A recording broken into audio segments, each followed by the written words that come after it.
Who were we fighting in Vietnam?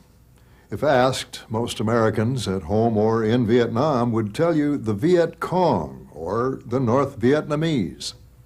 Some people thought that we were fighting aggression from Red China or even the Soviet Union.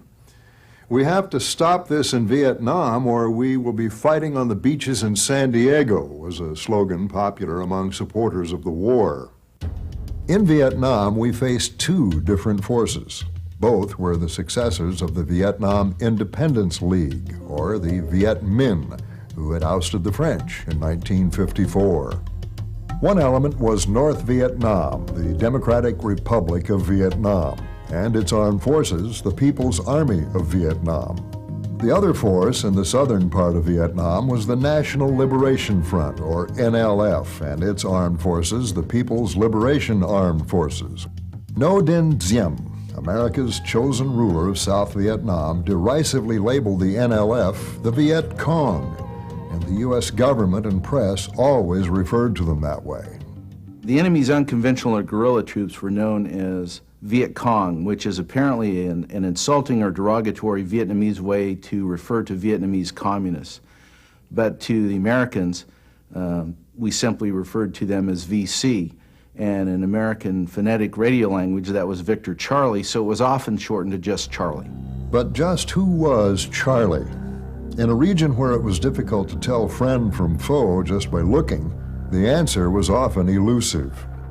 There wasn't lines. It wasn't like, here's this line, and across this line is the bad guys, across this line is the good guys. I mean, we'd be wandering around through the farm country and full knowing, looking at this guy today out there, he's out there in the rice paddies tending his rice or pushing a water buffalo along with a stick, and he's just watching us. And there was a lot of times that we would be around an area for quite a while, and I'd see a farmer and then see him dead somewhere. So these people were clever. They were fierce people. They weren't. I had a good friend, and he always used to tell me that how in the world could this happen in Vietnam? These people were simple people. They're worthless. They're weak. Big, strong Americans overpower them. That wasn't true at all. Those people were dedicated. They've centuries fighting wars, and they could live on a pound of rice out in that jungle for months. And they were dedicated. I mean, this was their land, their thing. So I never underestimated those people, ever. Cunning, resourceful, and committed, the indigenous opposition encountered in Vietnam was formidable.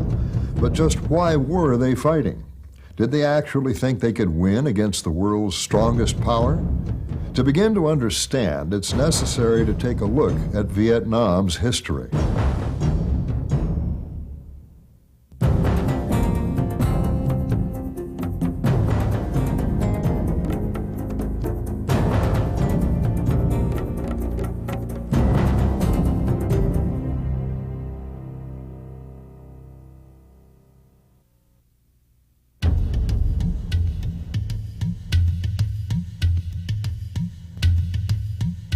In Vietnam, the U.S. found itself confronting an indigenous revolution, a product of Vietnam's long history of fighting for its independence against repeated efforts to make it a part of the Chinese Empire.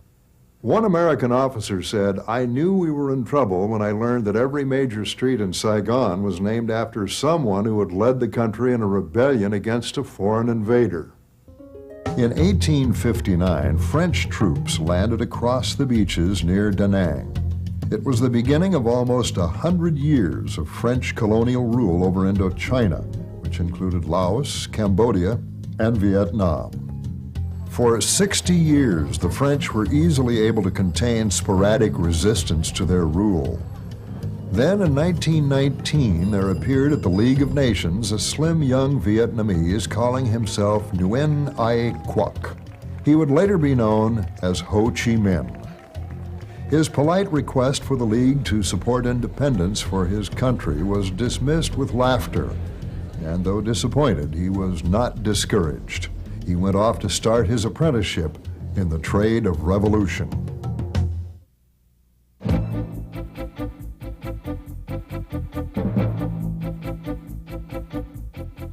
On May 19th, 1941, shortly after the Japanese had occupied French Indochina in a move that precipitated the outbreak of World War II in the Pacific, Ho Chi Minh, Vo Nguyen Giap, and others founded the League for the Independence of Vietnam, commonly called the Viet Minh.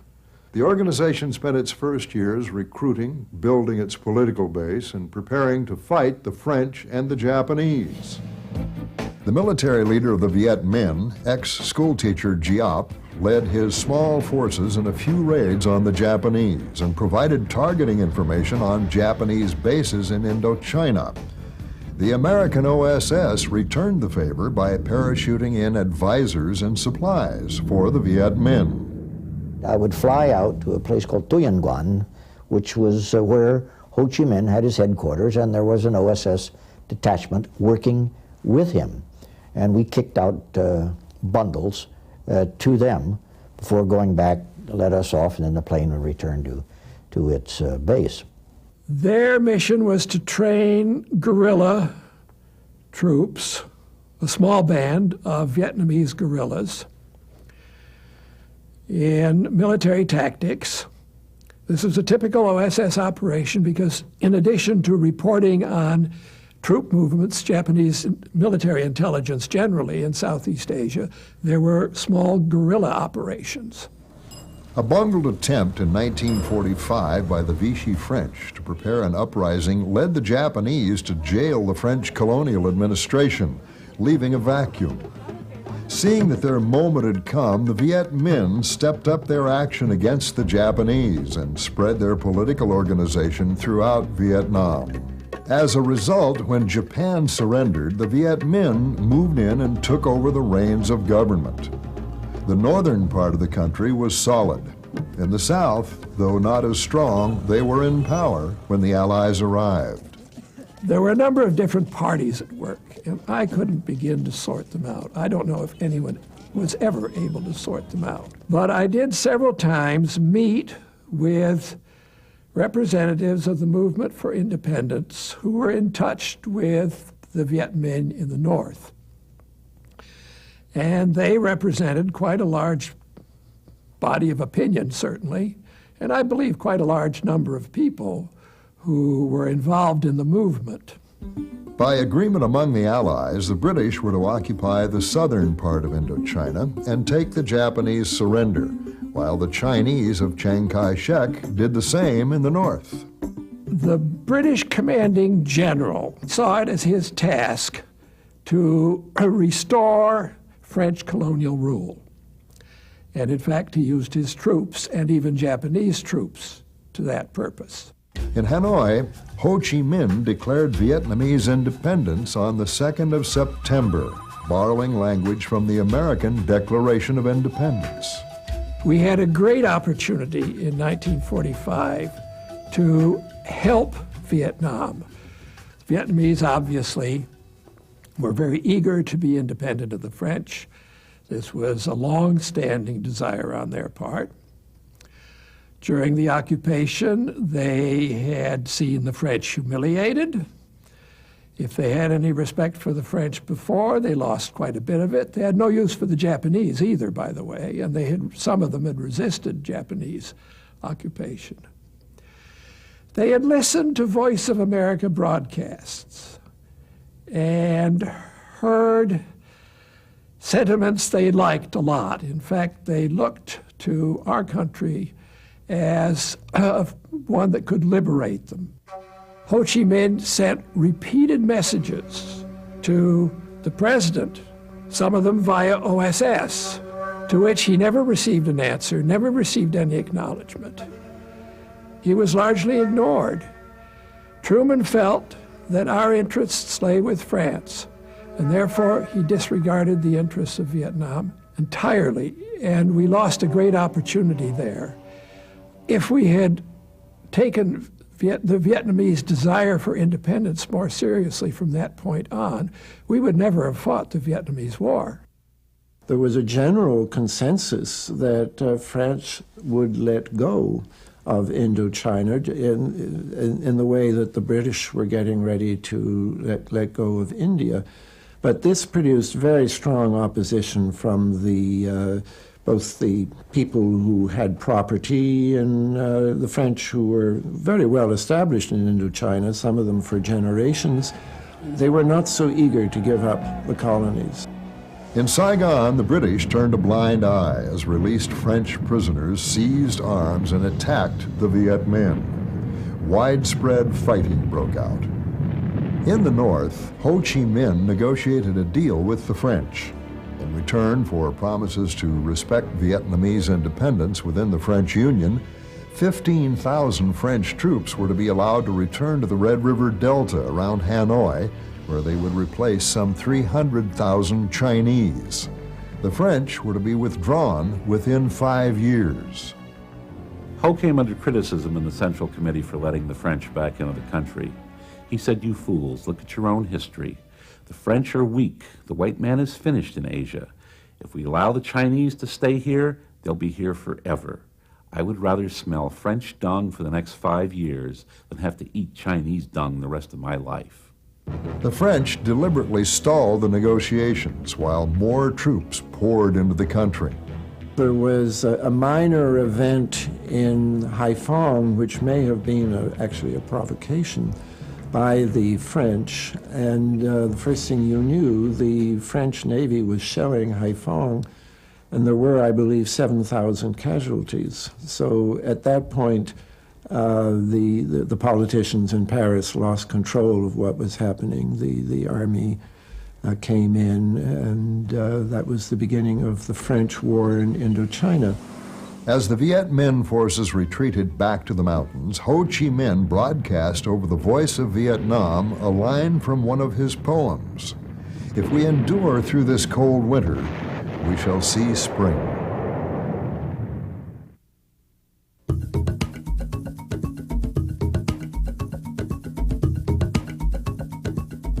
The French Indochina War swayed back and forth for 8 years, during which time the U.S. government, already embroiled in a war in Korea, adopted a policy of containment of communism that allowed it to accept the fact that the French were also fighting to keep their colonies. Once there was a war underway in Korea, Americans sort of rushed to accept these French arguments about the Indochina War being a war against international communism. And the Americans began military aid to the French, and the Americans did a whole series of things to basically support the French in the Indochina War. The French tried to create the illusion that they would do under the aegis of the French Union what the British had done with the British Commonwealth, which would be to create an autonomous country. They picked a genial Vietnamese aristocrat by the name of Bao Dai, and he had the title of emperor, to be the nominal head of a government of Indochina that would take its place in the French Union. As United Nations forces sought to stem communist aggression in Korea, American funds and weapons began to flow to the French. Everything that was done was all about the idea of preventing the communists from taking over in any country. And so at a time when the French were now taking major casualties in Indochina and were beginning to see that they would never win this war, were more and more eager to get out of the war, America started tying its aid to France to making it conditional on the continuation of the French fighting in Indochina. Well, the United States ended up sending hundreds of millions of dollars to France to support the French war against the communists in Indochina. And I think by the end of the war, we have probably spent over $2 billion, which in 1953 or 1954 dollars, $2 billion, that's quite a sum. While the heaviest fighting took place in the north, where the bulk of the Viet Minh regular forces were, firm bases existed all over the country, including large sections of the south. they were able to set up a series of ambushes in the Central Highlands in which they would make an attack at some isolated post, to which the French would respond by sending part of the force out to reinforce it. They would ambush that force. They did this about 3 times until Mobile Group 100 was really damaged, and the French ordered it to make a withdrawal, a major administrative movement, and then the Viet Minh moved in and executed a major ambush of the entire Mobile Group.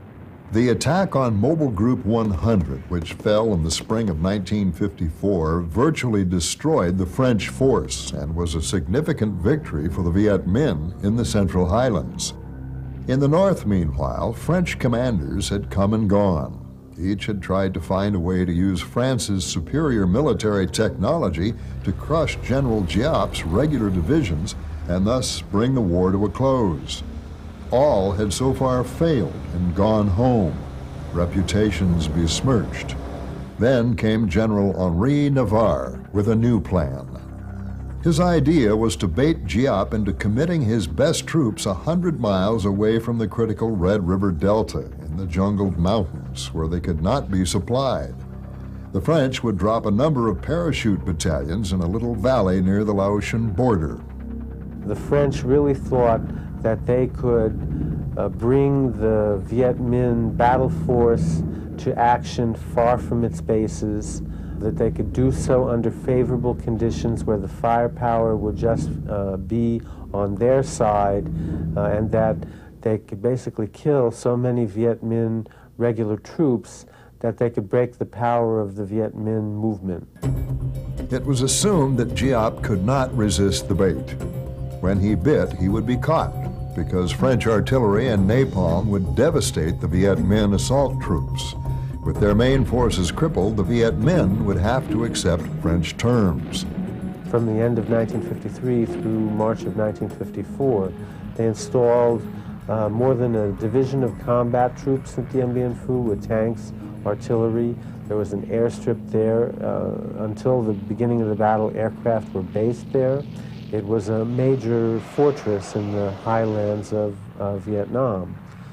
Unfortunately, the fortress was located 220 miles away from its supply base, and the only way into Dien Bien Phu was by air, so all its supplies had to be parachuted or landed on the Dien Bien Phu airfield. And that Achilles heel really determined the outcome of the Battle of Dien Bien Phu before it ever began.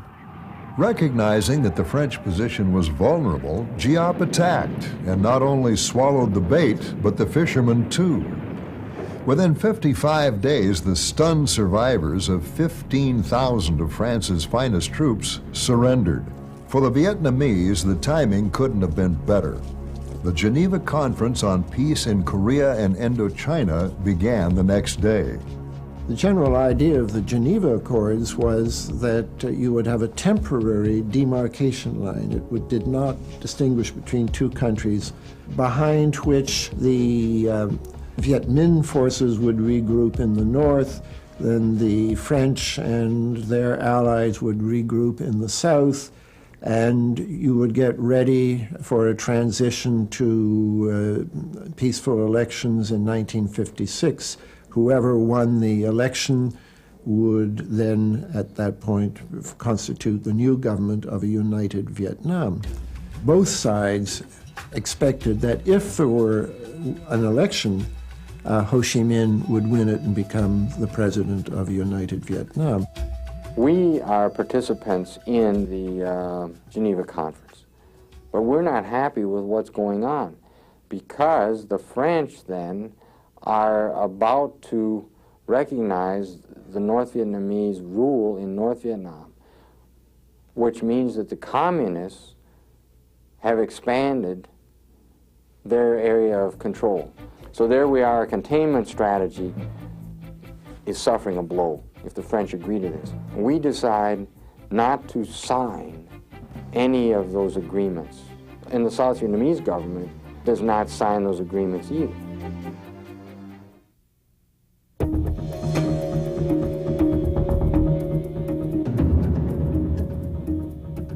The United States government believed that a free election, as called for by the terms of the Geneva Conference, would lead directly to a communist Vietnam. In keeping with its policy of containment, the U.S. set out to prevent this at all costs. When America sent CIA people now into Vietnam in '55, it was to find people in the South who would refuse to allow the elections to take place. And they eventually fixed on somebody who was both anti-communist and anti-French. This was Ngo Dinh Diem and his family, who were quite a prominent family in Vietnam. And they began to treat Diem as the head of the Vietnam Republic.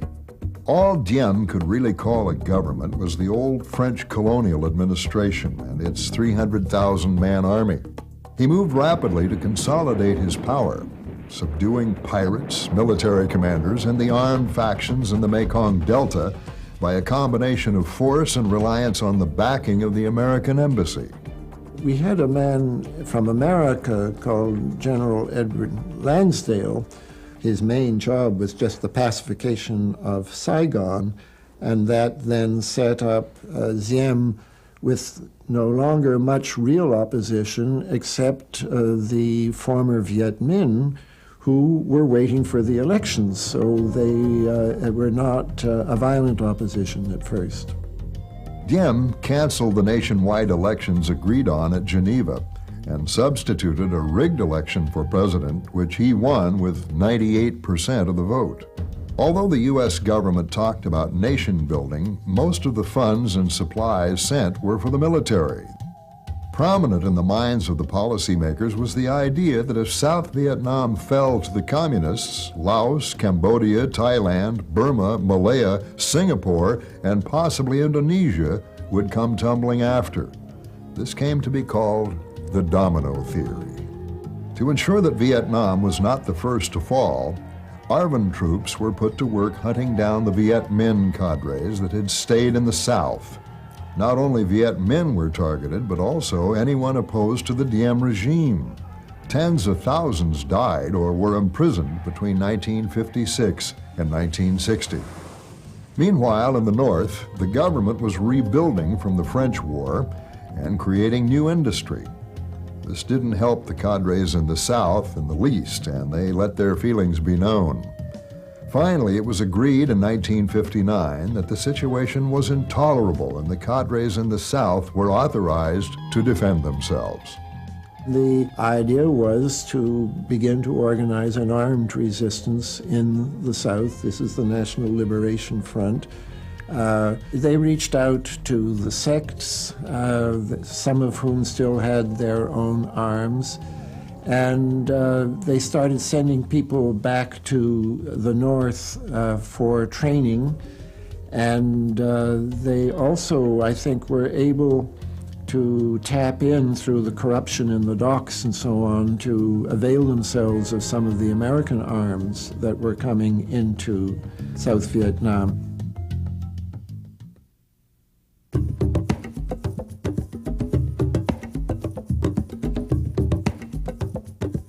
The objective of the Liberation Front was a South Vietnam free of foreign rule with a neutralist foreign policy. A few weapons were acquired, mostly from the sects and from ARVN defectors, and these were used to form armed propaganda teams. There's a story told of the mother carbine. The local committee at the Liberation Front received one carbine, only one, and thought, how can we gain more arms? They made dummy weapons and paraded where they could be seen by the ARVN, and they spread the word in the village that there was a large armed detachment with heavy weapons out in the woods waiting to pounce on the outpost. That night, they used little carbide bombs using carbide that was provided light for bicycles, setting them off to make loud firecrackers while the one carbine fired a few shots at the garrison. The terrified ARVN garrison poured out in surrender, and suddenly the local committee had 50 carbines. They sent word to all the local officials, mayors, district officials, saying, it's time for you to resign your post or to work with us rather than the Saigon government.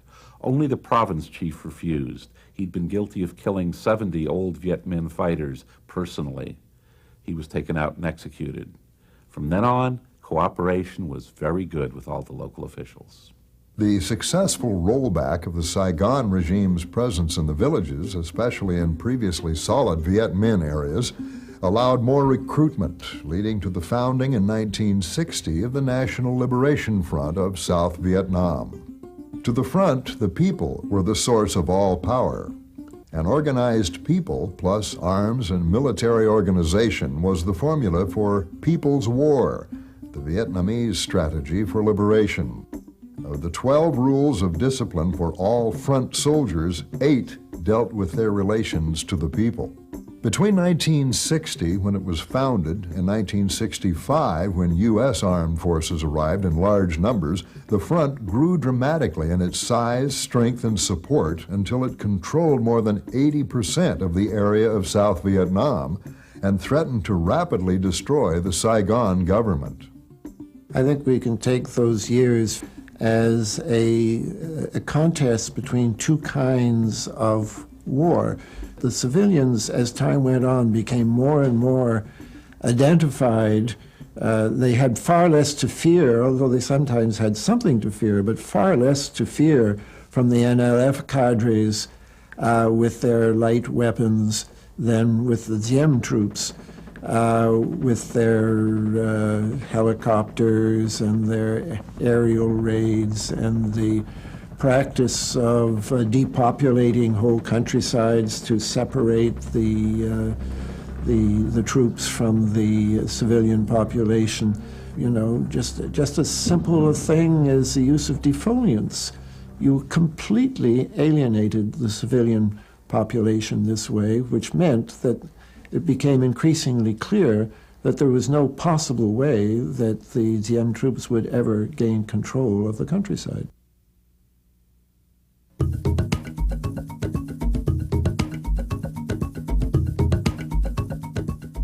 The People's Liberation Armed Forces, the VC, were organized in 3 levels. The bottom level was the local militia. These would be people who farmed by day and at night would carry equipment and supplies, would dig trenches, would provide intelligence, might carry out a few small armed actions. The best of the local militia would move up to the district forces, who were better armed, would be organized perhaps in company-sized units. They too would farm by day. At night they would lay ambushes, attack ARVN posts, and cooperate with the main forces. The best of the district forces would move up to become part of the regular force. The most deadly troops of the VC, or PLAF, were their regular main force units. Until 1965, they would typically be equipped with American weapons. But during 1965, they began to receive AK-47s and a full array of heavy equipment. Starting as small units, by 1966, they were operating in regiments and sometimes divisions. They were the best of the NLF forces, capable of standing up to ARVN attacks and taking ARVN bases.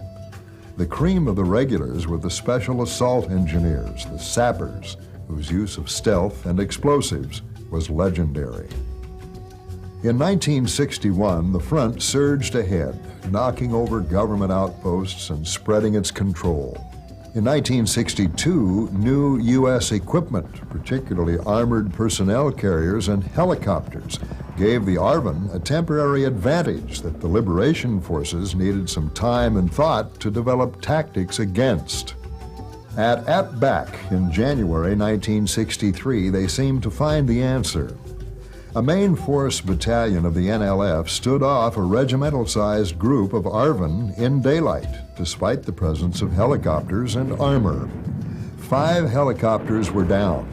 The ARVN were reluctant to close, and their American advisors were hopping mad when the Viet Cong escaped. 1963 saw a crisis for the Saigon government, not just in the field, where the ARVN was suffering blows from the National Liberation Front, but in the cities themselves. Diem's brother, the Archbishop, overreached himself when he tried to suppress the flying of Buddhist religious flags on Buddha's birthday. The Buddhist monks of the cities, who had had no political presence before, turned out in the streets in protest, and several of them covered themselves with gasoline and burned themselves to death. This brought crowds of tens and hundreds of thousands into the streets to demand the overthrow of the Diem government. This was enough to convince the Kennedy administration that there was no future in No Dinh Diem, and soon thereafter a military coup occurred with full U.S. knowledge and backing. This coup was followed by another, and then another, and still another coup, until it became clear the Saigon government was on its last legs, and short of massive American intervention, was about to collapse. By the end of 1964, the NLF were destroying an ARVN battalion a week and seizing provincial capitals.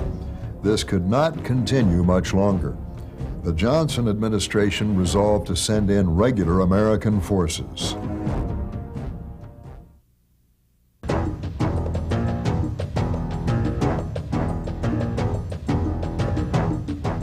By 1965, there were 16,000 Americans in Vietnam, flying helicopters, running logistics, and training and advising the ARVN. In February of that year, attacks at Pleiku and Quy Nhon killed over 30 Americans and wounded many others. This gave President Johnson the pretext he needed. American troops would now be committed in large numbers to Vietnam. The first Americans to enter the fight found the main force Viet Cong units tough opponents. They were dedicated to the cause of overthrowing the government of Vietnam and getting the Americans out of there and anybody else. And I've never seen any group as fanatical in their dedication as the VC were. They were tenacious, you know, I mean, it's just unbelievable things they could do, the equipment they could carry, the miles they could carry it, not be detected. And of course a lot of it was at night. But you had to be a dedicated, and they were dedicated to their cause as we were. The VC were adept at ambush tactics, well-armed and able to hit hard and disappear before the Americans could trap them. But wherever a stand-up fight occurred, the Vietnamese had to give way. They simply couldn't hold their ground against American firepower. But even as the Americans began to assert their dominance, a new force appeared to oppose them, the People's Army of Vietnam. Known to their opponents as the North Vietnamese Army, or NVA, the PAVN was the Army of the Democratic Republic of Vietnam. NVA, as we call them, or North Vietnamese Army, were strictly conventional military troops that invaded the South from the north, across the DMZ, or primarily down the Ho Chi Minh Trail through Laos and Cambodia and into Vietnam from there. The North Vietnamese Army was well-trained, well-equipped, and they'd stand up for the best of the Marines. I hate to say it, but it was true. The Americans were there for 12 months and then went home, maybe never to return. They were there for the duration. They were sent down from the north to fight, and they weren't going home until it was over with. So that takes a great deal of dedication. I have a lot of respect for it. And that respect grew over the course of the time that I was there. The North Vietnamese, who considered Vietnam as one country, never admitted that their soldiers were in the South. But in the fall of 1965, the first clash occurred between newly arrived forces of the U.S. Army and the NVA in the Ia Drang Valley. The war suddenly got much bloodier.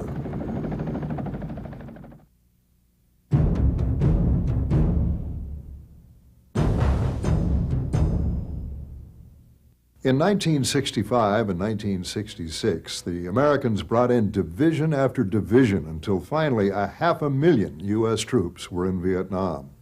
In the populated areas, they would sweep through, either forcing the Liberation Front to flee or to stand and be destroyed by American firepower. The guerrillas responded by sowing mines and booby traps everywhere, many of them homemade. When I first got there, we were losing 10, 20, 30, 40 people a month to booby traps, grenades, punji sticks, you know, all different kinds of, anything that could kill somebody remotely, they had it set up in there. They were pretty ingenious about the way they would do things. Any piece of artillery or any misspent shell or dud or anything like that could come back at you. Booby traps were a vicious, vicious device. They were very frustrating as far as your morale was concerned, because you were in essence fighting an enemy that you couldn't see. In the less populated jungles and mountains, a deadly game of hide and seek took place as the U.S. forces searched out the enemy's large units that lay concealed there. The majority of our contacts that we made, and by contacts I mean, getting into a fight with them, were made on major trails. We call them high-speed trails, and those are trails that have been cut through the forest that you can move a body of troops on rapidly. And most of them were head-on, in daylight, most of our contacts. They make mistakes just like anybody else. Usually, the Vietnamese would choose to avoid the hunters, but when they thought the odds were in their favor, they would strike. It could come any time, at any place. We very rarely ever ran into resistance during the day. Sometimes, very rarely ever. And then a lot of times, our people would be surprised. And usually you set up in an L-shaped ambush, and there was a lot of times that one, two VC jump out of the woods and just empty their weapons up and down a line like so, and wipe out 3 or 4 people and wound the rest. And it happened all the time. Whether the foe were NVA regulars or VC guerrillas, the strain of pursuing enemy troops through an unfamiliar hostile landscape weighed heavily on the patrolling GIs. Any type of mission always had the opportunity to turn into two combat missions, whether they be us as the aggressor and initiating the ambush, or whether we were victims of the ambush. It's just a very, very terrible feeling. Try thinking about, for 1 year, walking around with somebody having a gun to your head and never knowing when that trigger is going to be pulled, or going out the door to work and looking around at the people that are out there, not knowing if that person standing over there is going to be somebody that is going to shoot at you, throw a hand grenade at you. From the time we stepped off that airplane in Vietnam to the time we got on the airplane and came back, the threat was there that we were going to be killed. The U.S. command thought that by engaging the liberation forces in big sweeps, it could win a battle of attrition. In other words, kill VC faster than they could be recruited. The only way to measure the success of such a strategy was to keep track of how many enemy had been killed, which led to the idea of body count. If a battalion commander or a company commander figures, we're told that everybody's enemy, and we can get this big body count, which was the #1 career enhancement statistic in Vietnam. For example, we get this report of a VCKIA, but we don't have any evidence that it was a VC. No weapon, no equipment, no nothing, just a suspicious situation.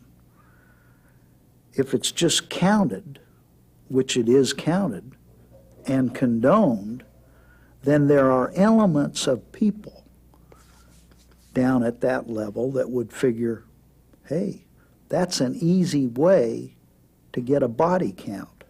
At this point, some 3 years into American participation in the war in a major way, with the body counts that are being reported by the units in the field, General Westmoreland and McAfee headquarters begin to issue these rather optimistic statements about a coming end to the war.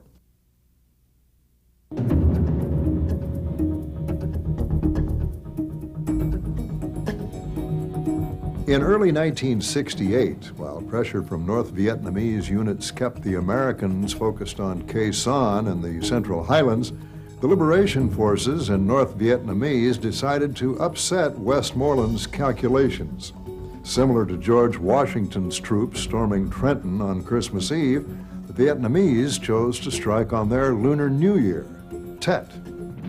In the pre-dawn hours of January 31st, taking advantage of the traditional fireworks and half the ARVN being on leave for the holiday, Charlie came to town. The shock of war actually coming was pretty significant. And there's still a certain level of confusion that was going on because we just in disbelief that we were actually under attack. we were quite surprised and taken aback by the news media reports of the attack on the embassy.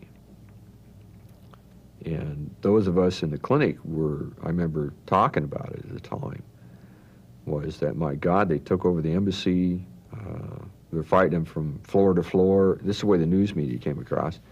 And we're just like stunned that they actually took the embassy.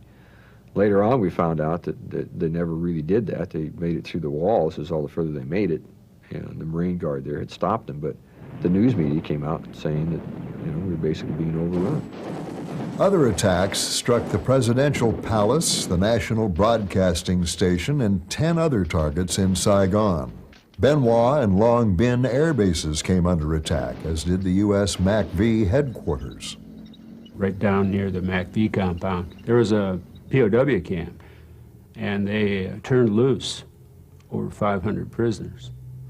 So we had to go downtown, you know, to engage the enemy, and that was our job as an infantry unit.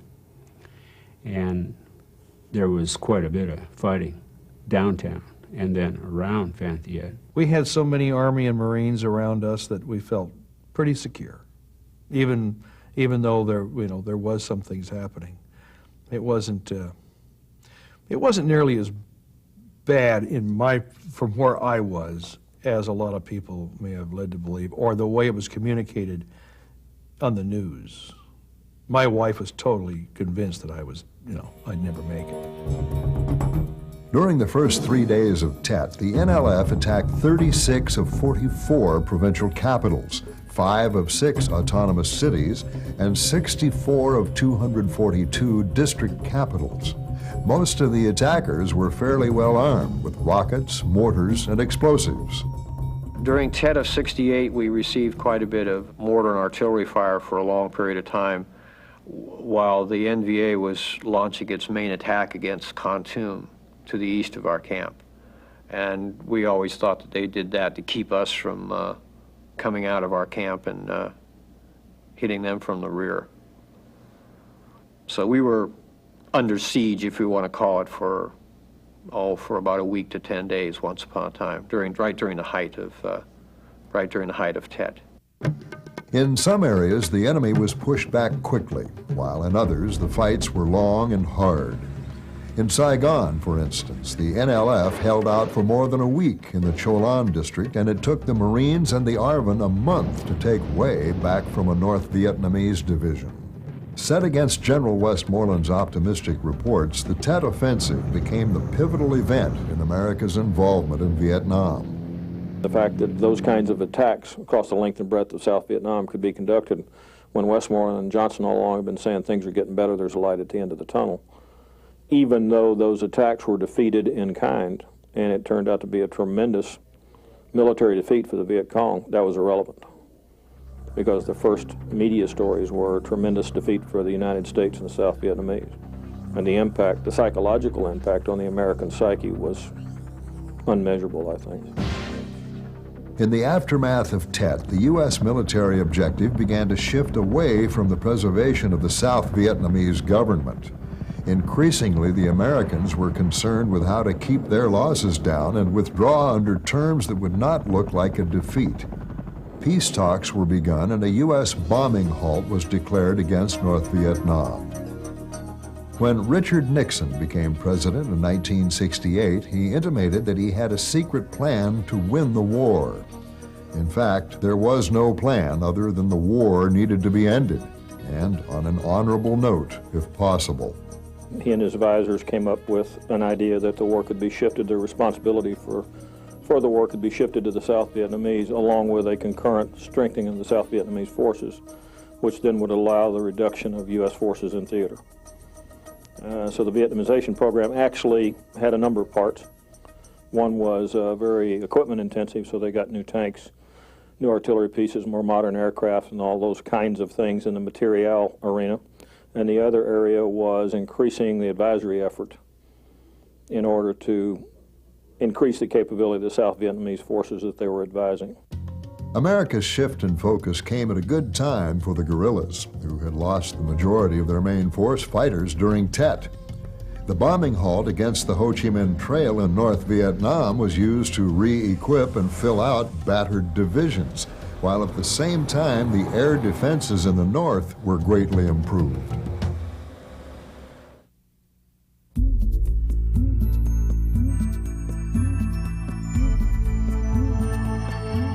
If there was an American symbol of the logistic effort in Vietnam, it might be a freighter or a C-130 transport, or perhaps a CH-47 Chinook helicopter. If there was one for the Vietnamese, it would probably be a bicycle. During the war with the French, the Viet Minh had mobilized as many as 1 million so-called Dan Cong, the logistics workers who had carried ammunition and rice on bicycles or on their backs. In 1959, a team was sent from North Vietnam to scout routes for supplying a struggle in the South. Their efforts resulted in an elaborate system of trails and roads hidden under triple canopy jungle with rest stops, dumps for fuel and supply, even farms and gardens to supply those moving down the trail.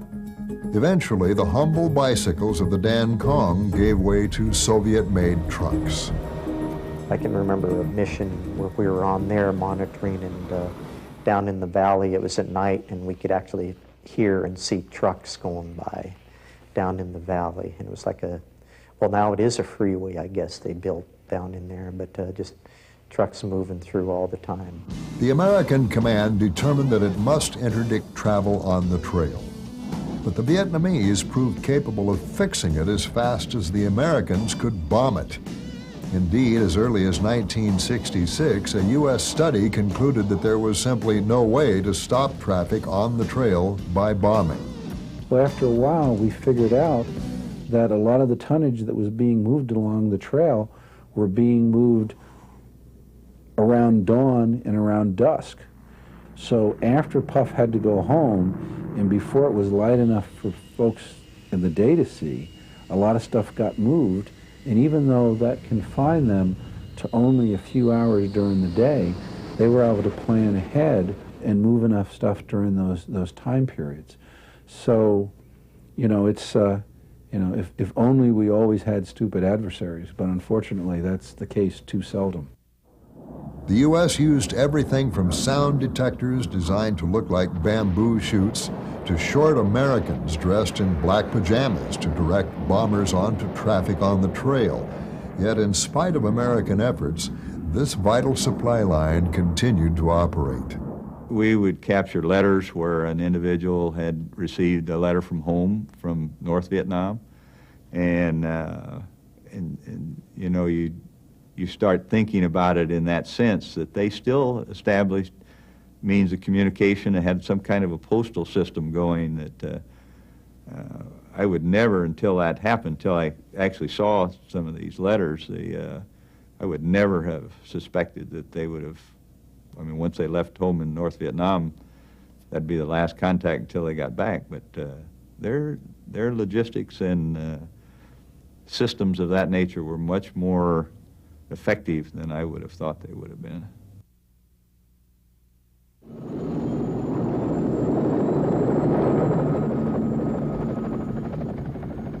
In the aftermath of the Tet Offensive, the National Liberation Front had exhausted much of its military potential, but it still remained the strongest political organization in South Vietnam.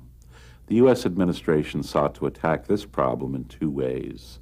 The first is based on a concept that Mao Zedong had proclaimed, which was the people were the sea that the guerrilla fish swam in. The notion here was to drain the sea, and this was done by declaring large areas of rural South Vietnam free fire zones.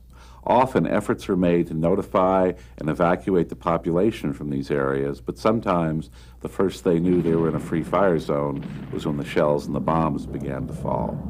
The second program was the Phoenix program, which was run by the Central Intelligence Agency. It was targeted on eliminating the civilian leaders of the National Liberation Front at a local level.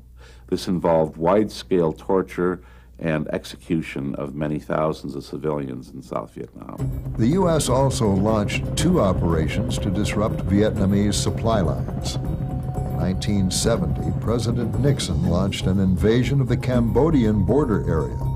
While this disrupted the North's supply efforts, it greatly strengthened opposition to the war in the U.S. An attempt by the ARVN to stab into southern Laos ended up in a rout with the loss of hundreds of helicopters. In 1972, the North Vietnamese decided to give the peace negotiations a push. They sent several divisions with tank support across the DMZ and into the 3 northernmost provinces of South Vietnam. At the same time, they struck in the Central Highlands and from the Cambodian border toward Saigon. There was some idea that there was going to be an offensive of some sort, as was normal around the Tet holiday, which comes in the first month or so of the new year every year, the Lunar New Year.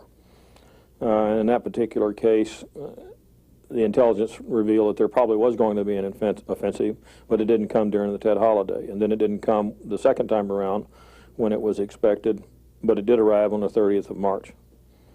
In that particular case, it changed the whole frame of reference. The North Vietnamese made repeated attacks from mid-April to mid-June, which were normally characterized by massive amounts of artillery, 4,000, 5,000, 7,000 round preps, attacks from all directions by tanks and infantry. That sort of, the last really high tide for the North Vietnamese offensive in Bien Long province was the 10th of May, and that basically the B-52s broke the back of that attack, and essentially the North Vietnamese had culminated, although the fighting doesn't stop. And in fact, the last individual killed before the ceasefire goes into effect is the province senior advisor in An Loc. In January of 1973, a peace treaty was agreed on that provided for U.S. withdrawal, an exchange of prisoners, and a status quo arrangement between the Saigon government and the NLF. For almost 2 years, an uneasy truce prevailed. Then, in March of 1975, after a preliminary attack at Phuoc Ben failed to elicit a response from the Americans, North Vietnamese and Liberation Front forces launched an offensive at Ban Me Tuot in the Central Highlands. They attack Ban Me Tuot. Once again, the U.S. does nothing.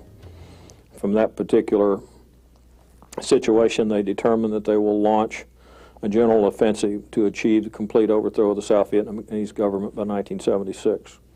By the latter part of March, it became rather apparent that South Vietnam was in a lot of trouble, and that it was highly questionable whether or not the South Vietnamese government as it had existed was going to last. And in fact, there had been a series of political changes began to take place. Although President Thu's army was twice the size of their enemies and had ammunition enough to last 2 years, the ARVN rapidly collapsed. As the victorious forces converged on Saigon, panic swept the capital.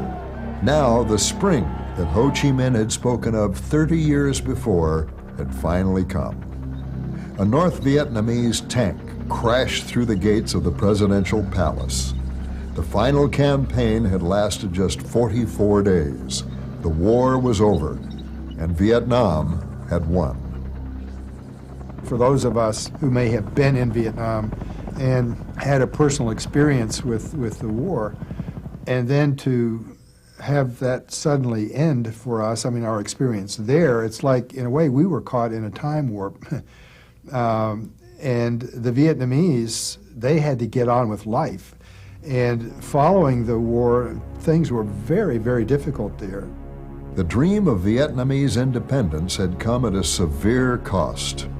Over 1 million dead, the country's infrastructure a shambles, and for the population, especially those in the South who had supported the United States, an uncertain future. There was sheer panic spread, I think, among the South Vietnamese people at that time, and just a massive, sudden wave of refugees into the major cities, into Saigon.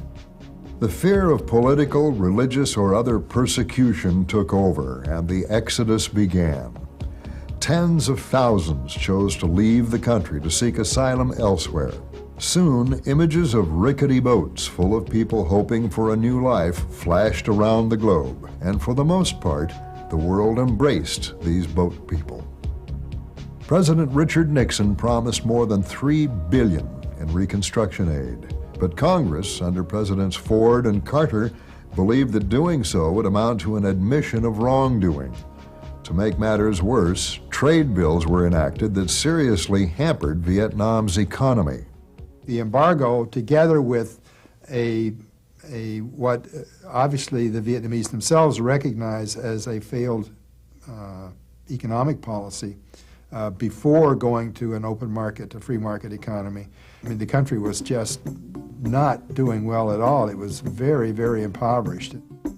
In February of 1994, President Clinton lifted the trade embargo, and 1 year later, full diplomatic relations with Vietnam were formally restored. As we enter the new millennium, Vietnam's economy is showing signs of recovery. Ho Chi Minh City, still commonly called Saigon, supports a population of some 2.5 million people.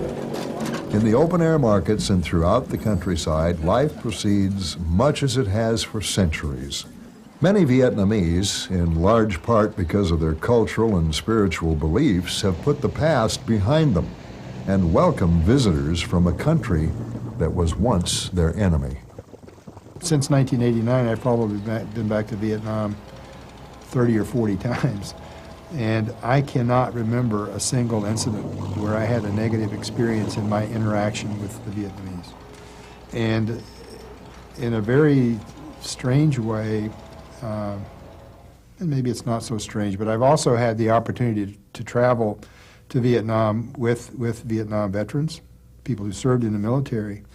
And there seems to be a sense of a shared experience in the interactions that I've witnessed between veterans on both sides. The Vietnamese people themselves are doing remarkably well, and the most wonderful thing is that there is peace in the land.